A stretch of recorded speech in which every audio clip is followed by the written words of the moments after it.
जय हिंद दोस्तों। जनरल साहब पर सवालों की बौछार और सवाल की बौछार होना लाजमी। हमारे सेना के अधिकारी सब लोग बोल रहे हैं कि आपको क्या डर था, क्या आपको अपने पद या प्रतिष्ठा की पहचान नहीं थी, क्यों आप डर गए, क्यों सरकार को आपने हस्तक्षेप करने दिया।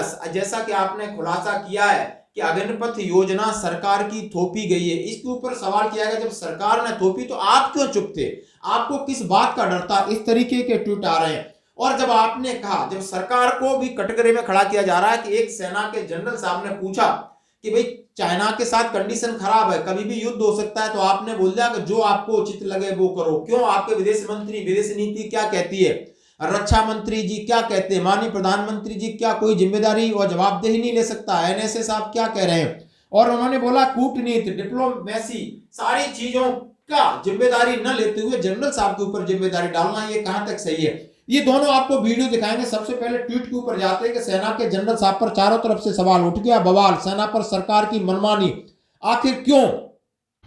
एक और बात जो जनरल नरवणे की किताब से बाहर आती है वो साफ दिखाती है कि भारत और चीन 2020 में युद्ध के कितना नजदीक थे।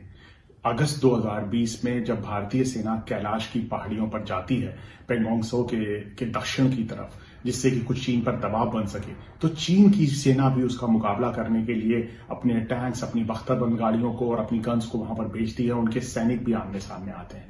उस वक्त ऐसा लगता है कि एक ही तरीका है चीन के सैनिकों को रोकने का, चीन के टैंकों को रोकने का, कि भारतीय सेना उस पर गोलाबारी चालू कर दे और ये लड़ाई चालू हो जाए।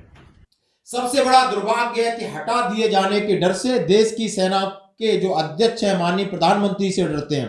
शायद सेवानिवृत्ति के बाद वायुसेना के अध्यक्ष भी थिएटर कमांड को लेकर चुप्पी तोड़ेंगे कि ये जबरदस्ती और आनंद फानन में लागू कर दी गई, जैसा कि थिएटर कमांड का आपने देखा होगा हो गया है। मेरा सवाल तीनों सेना अध्यक्ष है, यदि आप वाकई में बहादुर हैं, जब आप दुश्मन से देश को बचा सकते हैं, लड़ सकते हैं, अपनी जान कुर्बान करने से नहीं डरते हैं, तो सेना के आंतरिक जो फैब्रिक को तबाह करती घटिया राजनीति के सामने सरेंडर क्यों हो रहे हो? सेना के घोर राजनीतिकरण के आगे साष्टांग क्यों आप प्रणाम कर रहे हो? सेना से हम हैं, हम सेना से है, सेना हमारी है, देश हमारी जान है, सेना हमारी शान है।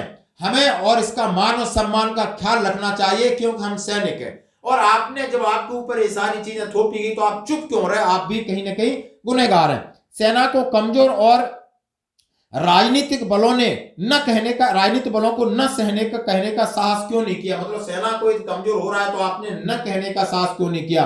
आपने गलत चीज को कहना चाहिए था, बड़े सौजन्यता से आप बात अपनी रख सकते थे। सेवा में रहकर सेना को दुर्बल करने वाले मूर्खतापूर्ण आदेशों को लागू करके आपने सेवानिवृत्ति के बाद खुलासा किया है। ये आत्मसम्मान यानी आत्मसम्मान की बात है, यानी आपकी सिर्फ ईगो क्या कहती है? इसमें बहुत सारे सवाल हैं, आप देख सकते हो। इसके साथ ही जरा एक वीडियो जिसके ऊपर सवाल हो रहा है कि जैसे ही सेनाध्यक्ष ने कहा था कि मैं क्या फैसला लूं, मैंने माननीय रक्षा मंत्री जी को फोन किया था, उनका जवाब आता है जो आपको उचित लगे वो करो। तो मैं दीवार की घड़ी। जनरल नरवणे ने खुशकिस्मती से उस वक्त अपने नॉर्दर्न आर्मी कमांडर को बोला कि नहीं, हम लड़ाई नहीं लड़ना चाहते, इसलिए पहली गोली हम नहीं चलाएंगे, आप टैंकों को नीचे की तरफ झुका दीजिए चीन के सामने और चीन के सैनिकों को आने दीजिए। अगर वो पहले गोली चलाते हैं तब हम गोली चलाएंगे। इस वजह से 31 अगस्त 2020 को भारत और चीन के बीच में लड़ाई नहीं छिड़ी। यह जनरल नरवणे ने साफ तौर पर कहा है।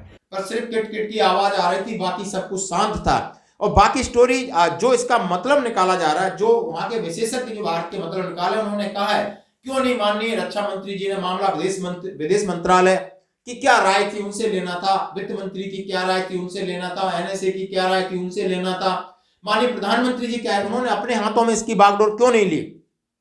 सारा कुछ सेना अध्यक्ष के ऊपर थोप दिया। ये जो वीडियो है काफी जबरदस्त वायरल हो रहा है और इसके ऊपर कई लोग सवाल पे सवाल, सवाल पे सवाल, पूरा एक्स भरा हुआ है कि आखिर ये अग्निपथ पर चुप्पी क्यों तोड़ी। और जब सरकार और मतलब कह रहे हैं कि जो राजनीतिक हस्तक्षेप अब सेना के अंदर इतना बढ़ता जाता है और ये कब तक इस तरह की बात है, इस तरह के सवाल सेना और सेना के बड़े बड़े अधिकारियों को उठ रहे हैं, ये आप देख सकते हो ट्विटर के ऊपर है और खुलकर लोग बोल रहे हैं। धन्यवाद दोस्तों।